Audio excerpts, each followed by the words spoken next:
이 시간 저희들에게 주신 하나님의 말씀은 에베소서 3장 14절 15절 말씀입니다. 이러므로 내가 하늘과 땅에 있는 각 족속에게 이름을 주신 아버지 앞에 무릎을 꿇고 비노니 아멘. 안개 속에 있는 듯 하지만 그 안개 속에서도 주님을 바라보고자 하는 그 믿음의 고백이 담겨 있는 이 찬양이 오늘 이 시간 우리 모두의 찬양이 되기를 소망합니다. 우리 옆에 오신 분 축복하면서 인사 나누겠습니다. 당신은 하나님이 사랑하는 자녀입니다. 자칫 내가 사랑하는 이입니다. 이렇게 고백할 뻔했는데 사랑의 가장 귀하고 가장 높은 고백은 무엇이냐면 하나님이 당신을 사랑합니다. 라는 이 고백입니다. 세상은 요즘 많은 기준들이 있죠. 근데 그 기준들이 왜 세워지냐면 내 편을 구분하기 위하여 많은 기준들이 있습니다. 그리고 우리가 역사적으로 전통적으로 갖고 왔던 그런 기준들이 요즘은 잘 적용되지 않는 변화되는 세상 속에 살고 있습니다. 그러나 이 세상이 아무리 바뀔지라도 주님이 다시 오실 그날까지 바뀌지 않는 구분법이 하나 있는데 그것은 바로 영적으로 바라보는 구분법입니다. 그 영적인 구분법은 바로 하나님께 속했냐 아니면 사탄에게 속했냐라는 구분법입니다. 여러분 우리가 늘 마음에 알고 있었지만 이 구분법을 적용하는 때는 결코 많지 않은 듯 합니다. 그러나 우리는 당신은 사랑받는 하나님의 자녀입니다. 이런 고백은 자주 했지만 혹시라도 우리 주변에 혹은 내 자신이 하나님의 사랑으로부터 멀리 떨어져 있는 그런 사단의 얽매임 속에 있지 않나 돌아보는 이런 영적인 경각심은 우리는 많이 잃고 삽니다. 오늘 이 시간 날씨도 좋고 여러분 오늘 에어컨 미리 틀어서 쾌적하죠. 벌써 이제 에어컨 트는 이런 쾌적한 기간이 왔습니다. 그런데 이런 쾌적하고 편안한 삶 속에서 우리가 잊었던 그 질문을 오늘 이 시간 내 영혼 깊이에 한번 던져보기를 원합니다. 나는 하나님께 속했냐 아니면 지금 사탄에게 매여 있느냐. 이럴 줄 알았습니다. 이럴 때 누구도 아멘 안 하죠. 하도 이 질문이 우리의 영혼 깊이까지 찌르기 때문에 우리는 회피하고 살았습니다. 심지어는 느낌이 옵니다. 내가 왠지 하나님과 멀리 떨어져 살고 있는 듯한 그 느낌이 옴에도 불구하고 그 느낌 앞에 진실하지 못하고 담대하지 못하는 우리의 모습들입니다. 제가 반석교회 부임한 지 이제 4년 가까이 됩니다. 근데 여러분 아시다시피 저희가 소위 말하는 그 뜨거운 신앙의 모습들을 잘 보이지를 못했어요. 동성으로 기도하고 소리 높여 기도하고 방언으로 기도하는 이런 모습들이 많지 않았을지라도 우리의 신앙의 모습이 어찌할지라도 또 이 빈자리가 4년 전보다 별 큰 차이가 없어 보일지라도 우리의 일하는 것이 아니라 하나님이 일하심을 우리는 고백해야 합니다. 우리가 교회표로 우리가 회개합시다, 통회합시다라고 외치지 않을지라도 하나님은 하나님이 사랑하는 그때에 우리의 심령에 찾아와서 통회하는 그 영을 부어주시고 기도하면 그냥 눈물이 흐르는 그런 상태, 그것은 누가 훈련하거나 우리가 공부해서 이루어지는 것이 아니라 하나님이 사랑하는 자녀에게 부어주시는 하나님의 감동이고 하나님의 일하심입니다.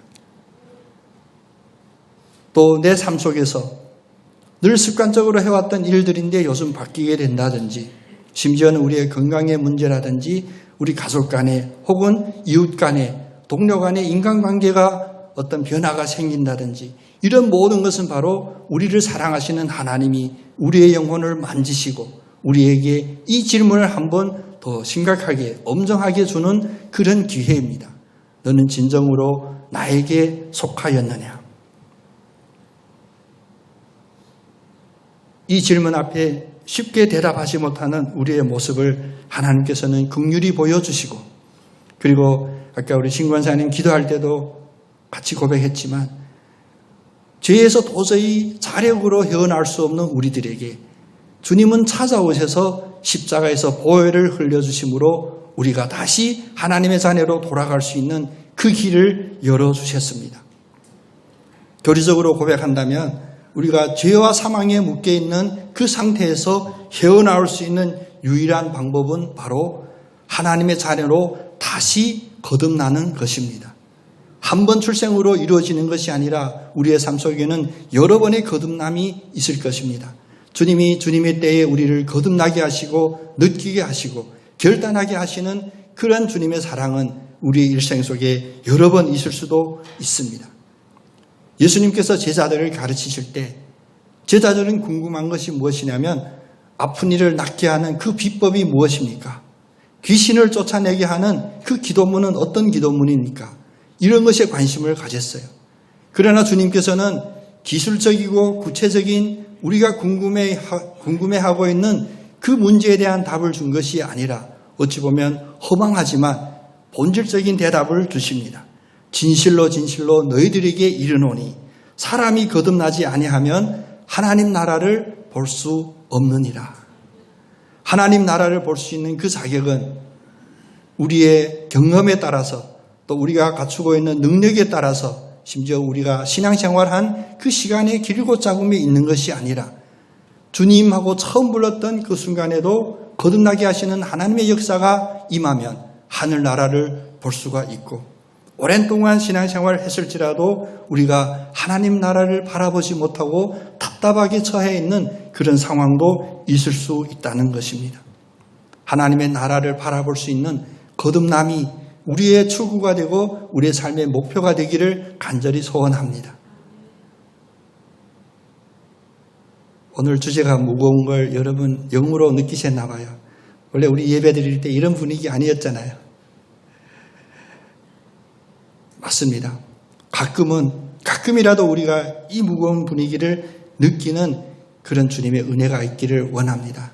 당신은 하나님이 사랑하는 자녀입니다 그랬을 때 기뻤던 우리의 마음에 똑같은 양면이기도 하고 필수적인 그 질문을 다시 한번 옆 사람에게 축복하는 마음으로 한번 드리겠습니다. 당신은 하나님 자녀로 거듭나셨습니까? 그리고 담대하게 확신 있게 아멘 하시는 우리 모두가 되기를 원합니다. 사실 이 하나님 아버지 안에 거듭남에 대한 궁금함과 그것을 또 확인하기 위하여 우리가 하는 신앙의 생활, 그 모든 전부일 수도 있습니다. 그래서 성경도 많이 읽고 기도도 하고 또 여러 가지 모임 속의 프로그램도 함께 진행하고 그 모든 것은 무엇이냐면 내가 하나님 안에서 거듭났음을 확증하는 그런 우리의 신앙의 노력이기도 합니다. 그런데 하나님 나라 안에 하나님 안에 내가 거듭남에 대해서는 결코 단순한 내 느낌으로 알 수 있는 것이 아닙니다. 여기에는 우리가 그 누가 물어도 그 언제 물어도 확신 있게 대답할 수 있는 그런 확증들이 있어야 됩니다. 그 확증의 첫 번째는 무엇이냐면 내가 나의 아버지 하나님에 대하여 정확히 알아야 합니다. 하나님 아버지를 정확히 알아야 나는 하나님 아버지의 자녀임을 알 수 있는 그 전제가 그 기본이 우리에게 주어지게 되죠. 그러면 주님이 직접 이 땅에까지 찾아오셔서 다시 한번 드러나셨던 그 하나님 아버지는 어떤 하나님 아버지입니까? 성경이 우리에게 말씀하시는 하나님의 그 속성은 어떤 속성입니까? 첫 번째로 하나님은 우리에게 사랑의 아버지로 다가오십니다. 하나님은 우리의 사랑의 아버지입니다. 요한복음 3장 16절 말씀처럼 주님이 오셔서 가장 강력하게 주신 메시지가 바로 하나님이 이 세상을 이처럼 사랑하사 하나님은 우리를 사랑하셔서 우리의 아버지로 오셨고 심지어 믿지 않는 자들이 멸망하지 않도록 찾아와 주시고 손잡아 주시고 이끌어 주셨다 선포하십니다. 또 요한복음 16장 27절에 보면 너희가 나를 사랑하고 또 내가 하나님께로부터 온 줄을 믿었으므로 아버지께서 친히 너희를 사랑하심이라. 예수님이 이 땅에서 오셔서 하셨던 그 사역은 바로 우리가 손으로 만져지고 눈으로 보이는 것만 믿는 우리 인간에게 성육신 하셔서 보여주시며 그 본질은 바로 하나님 아버지의 사랑임을 우리에게 알려주셨습니다. 하나님은 우리의 모든 필요를 아시고 돌봐주시는데 그 목적은 어디에 있냐? 우리를 사망하고 멸망치 않도록 사랑하려고 하신 것이 하나님의 그 목적이셨습니다.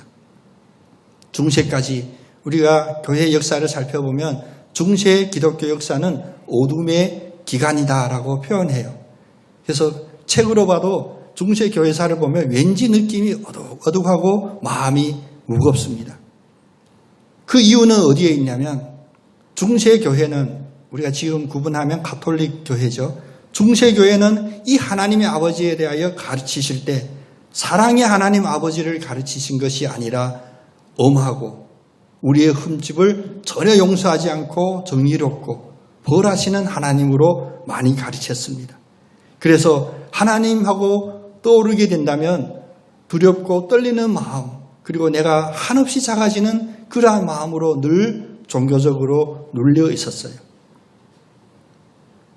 그 어둠 속에서 한 사람을 하나님이 사용해 주셨는데 바로 마르틴 루터라고 하는 한 영혼입니다. 그는 수도원 중에 그 누구도 비교할 수 없이 가장 엄하게 또 표준에 맞게 수도 생활했던 수도사였습니다.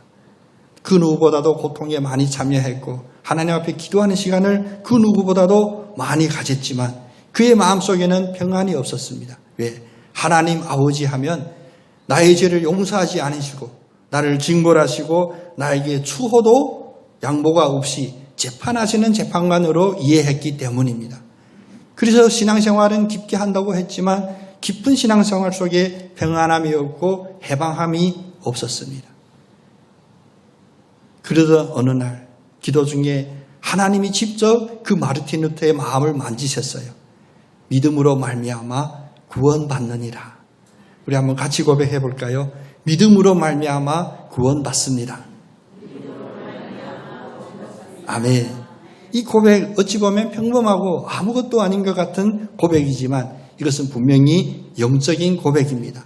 믿음으로 말미암아 구원받습니다라는 이 고백이 마르틴 루터의 그 마음에 심겨지게 되니까 순간 하나님 아버지는 그에게 자애로우신 하나님 아버지, 아플 때 고쳐주시는 하나님 아버지, 쓰러졌을 때 손잡아 일으켜주시는 하나님 아버지가 되었습니다. 그래서 마르틴 루터는 돕는 사람도 없고 그 누구도 동조하지 않지만 담대하게 그 가톨릭 그 조직 체계 안에서 뛰쳐나와서 오직 믿음으로 말미암아 구원받습니다라고 하는 이 믿음의 고백을 담대하게 외치게 되었습니다. 하나님은 사랑이십니다. 그 누가 뭐라고 해도 그 누가 어떤 틀로 우리를 억압한다 할지라도 규제한다 할지라도 하나님은 분명히 사랑이십니다. 마태복음 6장 31절 33절에 보면 예수님은 이 하나님의 사랑의 하나님의 아버지에 대하여 다음과 같이 구체적으로 알려주십니다. 그러므로 염려하여 이르기를 무엇을 먹을까 무엇을 마실까 무엇을 입을까 걱정하지 말라. 이는 다 이방인들이 하나님의 자녀가 아닌 그들이 구하는 것이니라. 너희 하늘 아버지께서 이 모든 것이 너희에게 있어야 할 줄을 아심으로 그런즉 너희는 먼저 하나님의 나라와 하나님의 의를 구하라. 그리하면 이 모든 것을 너희에게 더하시리라. 하나님이 사랑의 하나님 아버지임을 믿었을 때야만이 우리가 이런 기도를 드릴 수가 있습니다. 오늘 우리 함께 읽었던 에베소서 3장 14절, 15절, 16절 말씀처럼 모든 족속이 어디에 무릎 꿇냐면 하나님 아버지 그 이름 앞에 무릎을 꿇어야 합니다. 우리가 지금 예배는 어린 아이들도 있고 중고등부 학생도 있고 또 어르신도 함께 계시지만 그 누구나 똑같이 반드시 우리의 마음에 기억해야 될 그 기본은 무엇이냐? 우리의 눈높이에 맞춰서 할 수 있는 신앙생활이 아니라 우리의 눈높이는 오로지 하나님 아버지 그 한 분 앞에 우리의 무릎을 꿇는 것입니다. 그러나 이 무릎 꿇음은 세상에서 말하는 패배를 인정하고 두려움으로 눌려서 억압당하는 그런 모습이 아니라 오직 하나님 아버지만이 나의 의지가 되시고 나의 아버지이십니다라는 경배의 무릎 꿇음을 꿇어야 합니다. 우리 이 시간 우리의 좌석은 무릎 꿇을 수 있는 좌석은 아니지만 우리의 마음속에 우리의 영혼은 하나님 아버지의 그 사랑의 이름 앞에 온전히 경배하고 무릎 꿇는 그런 복된 시간 되기를 간절히 소원합니다. 내일 일을 위하여 염려하지 말라. 주님은 왜 하나님 아버지를 설명하면서 이 이야기를 했을까요? 우리가 곰곰이 생각해 보면 우리의 일상생활에서 우리가 항상 무릎을 꿇었던 그 대상은 무엇이냐? 바로 우리의 먹고 마시는 문제로 우리를 억압하고 우리를 염려하게 하고 불안하게 하는 그것이었습니다. 염려 앞에 우리는 무릎을 꿇는 그런 삶을 살고 있었습니다. 하나님 아버지는 사랑으로서 우리에게 해방하시는 첫 구호로 바로 이 염려로부터 벗어나라. 염려하지 말라는 그 말씀으로 우리를 불러주십니다. 염려와 걱정으로 가득 차 있는 그 모습은 하나님의 자녀로서의 모습이 아닙니다. 이 자리에 계신 여러분도 마찬가지고 저도 마찬가지고 육신의 연약함 때문에 믿음이 작음으로 말미암아 예배드리는 이 순간에도 우리 마음 한구석에는 염려가 있고 그 쓴뿌리가 돋아나오고 있습니다. 우리가 느낌으로 그것을 부인해라가 아니라 그것이 느껴질수록 우리는 하나님 아버지 그 사랑의 이름 앞에 무릎 꿇고자 하는 우리의 믿음을 더 굳게 붙잡고 나는 미약할지라도 일하시는 하나님이 일하실 때 이 모든 것을 우리에게 더해 주실 그 하나님 아버지를 의지하는 그 믿음으로 우리는 이겨야 합니다. 염려하지 말라, 불안해하지 말라, 안달나지 말라, 조급해하지 말라. 이 모든 말씀의 아버지는 사랑의 하나님 아버지시기 때문입니다. 두 번째로 이 하나님 아버지의 사랑하시는 그 속성은 어느 책에만 기록이 되어 있고 전설로만 남아있는 그런 역사적인 증언이 아닙니다. 바로 지금 이 순간에도 작동하시는 하나님 아버지의 사랑이십니다. 나를 사랑하는 자는 내 아버지께 사랑을 받을 것이요. 이 말씀이 왜 우리에게 매우 귀중한 말씀이냐 하면 다시 돌아가서 중세 이전까지는 하나님 아버지의 그 사랑을 받는 그 방편으로 인간들은 인간의 생각에 따라 많은 것을 붙잡았습니다. 오늘 아침에도 예배 준비하면서 묵상하는데 그 귀절이 떠오르더라고요. 우리 인간이 붙잡고 있는 것이 무엇인가? 사실 우리는 우리 눈에 보이고 우리의 손에 잡히고 특별히 우리의 논리에 맞는 것들을 의지하고자 합니다. 그리고 그것을 과학이라고 믿습니다. 때문에 가장 현혹되기 쉬운 것은 무엇이냐? 예수님께 또 하나님께 인정받고 사랑받을 수 있는 믿음의 모습은 사람에게 인정받고 증거로 1, 2, 3, 4로 증거 있게 내놓을 수 있는 그런 모습이라고 하는 유혹입니다. 그래서 우리는 가끔 우리의 신앙에 대해서 자랑하기도 해요. 또 우리의 신앙의 간증들이 그것이 불과 20년 전, 30년 전 일이라 할지라도 지금도 붙잡고 있는 그런 부분들이 있습니다. 그러나 그것보다 더 강력하고 어쩌면 가장 유일한 방법은 무엇이냐면 바로 지금 이 순간도 우리에게 역사하시는 하나님의 사랑에 대한 이 믿음입니다. 중세는 이것을 버렸습니다. 그리고 인간 앞에 인간이 내놓을 수 있는 그 증거를 요구했습니다. 그래서 면죄부도 팔았고요. 그리고 성물에 대한 숭상도 있었어요. 예수님이 사용하셨던 물건이 특별한 구원의 능력이 있다고 믿었습니다. 또 그렇게 믿게 만들었습니다. 교회가. 그러면 여러분의 신앙인이라면 여러분의 집에 적어도 예수님 손에 못 박았던 대못 하나 정도는 갖고 있어야 그래도 예수 믿는다라고 말할 수 있는 그런 상황이 돼. 유럽에서 이것이 부족하니까 십자군 전쟁이라고 하는 외형적으로는 그렇듯한 이유를 내요. 다시 중동으로 내려가고 그곳에서 약탈했습니다. 우리가 교회에서 그것이 차마 너무나 부끄러워 잘 이야기하지 않는데 제가 아는 어떤 분들이 찬양단으로 모였는데 찬양단 이름이 십자가 찬양단이었습니다. 제가 뭐라고 했습니다. 그 이름 잘못 사용하면 안 됩니다. 역사적인 십자군 전쟁은 사실 추악한 모습들이 많이 있었어요. 잘 알지 못하는 이들은 믿음으로 피와 목숨을 바쳐 헌신했지만 교묘하게 사악한 이들은 그 틈을 타서 동방에 있는 교회들을 약탈하고 교회 안에 있는 역사적인 문물들을 약탈했습니다. 왜? 거기에 성스러운 힘이 있다고 믿었기 때문입니다. 심지어는 짝퉁도 만들어내요. 박물관에 걸려져 있습니다. 여러분 혹시 유튜브 보시다가 그런 장면 보게 되면 그냥 재미있네 하고 넘어가시면 됩니다.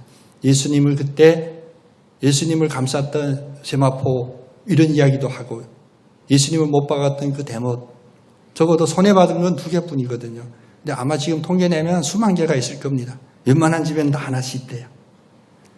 우리가 결코 붙잡을 수 있는 것은 우리의 논리에 그렇구나 그럴 수 있네 우리가 인정되는 그런 것이 아니라 우리의 상상을 뛰어넘고 우리의 논리를 깨지만 분명하게 역사하시는 하나님 아버지의 그 이름입니다.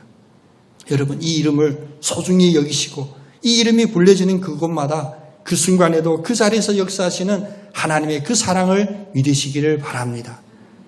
아까 앞에 말씀드렸던 우리의 마음속 한구석에 있는 염려, 불안, 두려움 아직도 느껴지시죠? 그러나 더 이상 두려워하지 마십시오. 하나님 아버지의 이 사랑을 믿고 그 사랑으로 우리에게 주신 예수의 이름으로 담대히 선포할 때 우리는 이길 수 있고 물리칠 수가 있습니다. 이것이 바로 사랑의 힘이고 사랑의 권능입니다. 우리의 육신의 부모님은 아무리 우리를 사랑한다 할지라도 한계가 있잖아요. 이 자리에 계신 모든 부모님들이 느끼는 그 한계일 거예요. 또 우리 자녀들이 느끼는 또 부모님의 그 한계일 것입니다. 그러나 하나님 아버지는 이 사랑의 권능이 있기 때문에 우리의 모든 필요를 아시고 모든 것을 충분히 충족시킬 수 있는 그 사랑의 권능을 갖고 계셨습니다. 그래서 하나님 아버지가 우리에게 주고 싶어하는 그것은 그 누구도 막을 수가 없고 우리가 아무리 간절히 원할지라도 나에게 해가 되고 결국 나의 믿음의 해가 되는 그런 것들은 하나님 아버지가 막아주십니다. 가끔 기도하다가 하나님 아버지 진정으로 계십니까? 왜 제가 간절히 기도하는 이것을 응답하지 않으십니까? 이런 것 때문에 답답하면 우리는 잘못 기도한 것입니다. 우리의 필요를 내가 간구했을지라도 응답이 없으신 하나님 아버지, 그것은 단지 우리에게 빚어 있거나 우리에게 노하신 하나님 아버지가 아니라 아버지의 속성은 바로 사랑의 속성이기 때문에 또 하나 지금도 이 자리에서 역사하실 수 있는 그 능력이 있으신 하나님이 나에게 역사하지 않았다.